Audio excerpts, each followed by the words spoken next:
9ാം ക്ലാസ്സിലെ മുത്തുമണികളെ നമ്മുടെ time table വന്നിട്ടുണ്ട്. Original time table. Okay, draft അല്ല, ഡ്രാഫ്റ്റ് മാറി ചെറിയ കുറച്ച് മാറ്റങ്ങളുമായിട്ട് ചിലപ്പം കുറച്ച് പണിയും കിട്ടാനുള്ള ചാൻസിലാണ് ആ ടൈം ടേബിൾ വന്നത്. നമുക്ക് നോക്കാം എങ്ങനെയാണ് ടൈം ടേബിളിലെ കിടപ്പ് വശം എന്നുള്ളത് ഒന്ന് പരിശോധിക്കാം. ഓക്കെ, 3-ാം തീയതിയാണ് പരീക്ഷ. മാറ്റമൊന്നുമില്ല, ഒരു മാറ്റമില്ല. സോഷ്യൽ സയൻസ് തന്നെയാണ് ഒന്നാമത്തെ പരീക്ഷ. അപ്പോൾ സോഷ്യൽ സയൻസ് ഒന്നാമത്തെ പരീക്ഷ ആകുമ്പോൾ കുറേ പഠിക്കാനുണ്ട്. എന്തൊക്കെ ചെയ്യണം? നമുക്ക് നന്നായിട്ട് കൂടാടാ. ഞാനും മത്സര സാറൊക്കെ കൂടെ ഇല്ലേ? അതുകൊണ്ട് നിങ്ങൾ പേടിക്കേണ്ട, നമ്മൾ കട്ടൊക്കെ കൂടെ ഉണ്ടായിരിക്കും. ഒരു പേടിയും വേണ്ട, നേരെ ഇങ്ങോട്ട് കയറി പോരുണ്ട്. മാക്സിമം ആളുകളോട് ഷെയർ ചെയ്ത് വെക്കേണ്ടി എല്ലാവരോടും പറഞ്ഞു.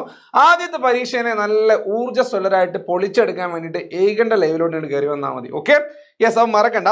അത് കഴിഞ്ഞ് ബുധനാഴ്ച നമ്മുടെ ഇംഗ്ലീഷ് ഉണ്ട്, കൂടെ നമ്മുടെ കലാകായിക പ്രവൃത്തി പരിചയമുണ്ട്. ഈ എല്ലാം നിങ്ങൾക്ക് എക്സാം തുടങ്ങുന്നതെല്ലാം രാവിലെയാണ് പരീക്ഷ വരുന്നത്. ഓക്കെ, ആഫ്റ്റർനൂൺ അന്ന് ഉച്ചയ്ക്ക് ശേഷം ഒരു പരീക്ഷ. ഓക്കെ, അതുപോലെ വ്യാഴാഴ്ച ഹിന്ദി വരുന്നുണ്ട്. വെള്ളിയാഴ്ച ഒന്നാം ഭാഷ പേപ്പർ ഓക്കെ, പേപ്പർ 2, അതായത് നമ്മുടെ ലാംഗ്വേജ് 2 ഇല്ലേ, ലാംഗ്വേജ് 2 അത് വരുന്നുണ്ട്. Okay, yes. അപ്പം SS ആയി, ഇംഗ്ലീഷ് ആയി, ഹിന്ദി ആയി, ലാംഗ്വേജ് 2 കഴിഞ്ഞു.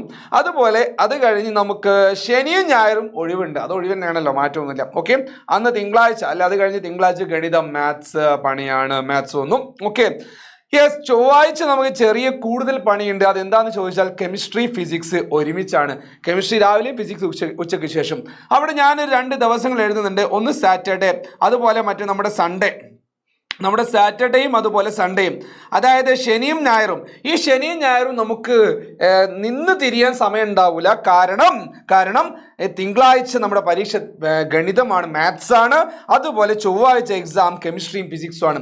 അപ്പോൾ ഒരിക്കലും നമുക്ക് നിന്ന് തിരിയാൻ പോലും ടൈം ഉണ്ടാവില്ല. പണി പാലും വെള്ളത്തിൽ കിട്ടിയിട്ട്. അപ്പോൾ അതുകൊണ്ട് ശ്രദ്ധിക്കുക. ഇതാണ് ഒരു പണി എന്ന് പറഞ്ഞത്. ഓക്കെ, അടുത്തത് ബുധനാഴ്ച ഒന്നാം ഭാഷ പേപ്പർ ലാംഗ്വേജ് 1 ആൻഡ് 12-ാം തീയതി വ്യാഴാഴ്ച തേഴ്സ്ഡേ. ഓക്കെ, 12th ഏത് വരുന്നുണ്ട്? ബയോളജി വരുന്നുണ്ട്. ഓക്കെ, ചില ആൾക്കാർക്ക് ഇതിന്റെ മലയാളം അറിയില്ല.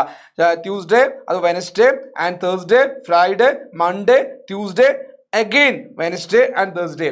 അപ്പൊ ഇതിൽ പ്രശ്നം വരുന്നത് എവിടെയെന്ന് വെച്ചാൽ, ഗവൺമെന്റ് ഇതിൽ ഏതെങ്കിലും ഒരു പരീക്ഷ ക്യാൻസൽ ചെയ്ത് അല്ലെങ്കിൽ ലീവ് പ്രഖ്യാപിച്ചാൽ, ഒരു ഹോളിഡേ എന്ന് പറയാൻ പറ്റില്ല, ലീവ് പ്രഖ്യാപിച്ചു. ഇപ്പം മഴ പെയ്ത് ലീവ് ആകാം, അങ്ങനെ എന്തെങ്കിലും സംഭവത്തിൽ ലീവ് ആയി കഴിഞ്ഞാൽ അടുത്ത എക്സാം നടക്കാനുള്ളത് 13-നാണ്. 13/9/24 നടക്കും.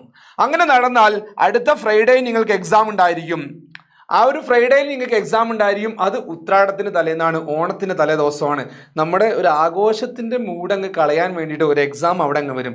അപ്പോൾ എങ്ങനെ ആലോചിച്ച് ഈ ഗണിതോ മാത്സോ സോഷ്യലൊക്കെ അങ്ങ് മാറ്റി വെച്ചുള്ള അവസ്ഥ പടച്ച തമ്പുരാന്. അതുകൊണ്ട് ഏതെങ്കിലും ഒരു എക്സാം മാറ്റി വെക്കണേ, ക്യാൻസൽ ചെയ്യണമെന്ന് ആരും പ്രാർത്ഥിക്കാൻ നിൽക്കണ്ട. ദയവ് ചെയ്തിട്ട് പണി പാലുവെള്ളത്തിൽ കിട്ടും. അത് സർക്കുലറിൽ പ്രത്യേകം പറയുന്നുണ്ട്. ഏതെങ്കിലും ഒരു പരീക്ഷ ക്യാൻസൽ ചെയ്ത് കഴിഞ്ഞാൽ അത് 13-ാം തീയതി വരും, അതായത് ഓണത്തിന് തലേന്ന് വരുന്നത്. അപ്പം മറക്കണ്ട, മാക്സിമം ആളുകൾക്ക് ഷെയർ ചെയ്തോ.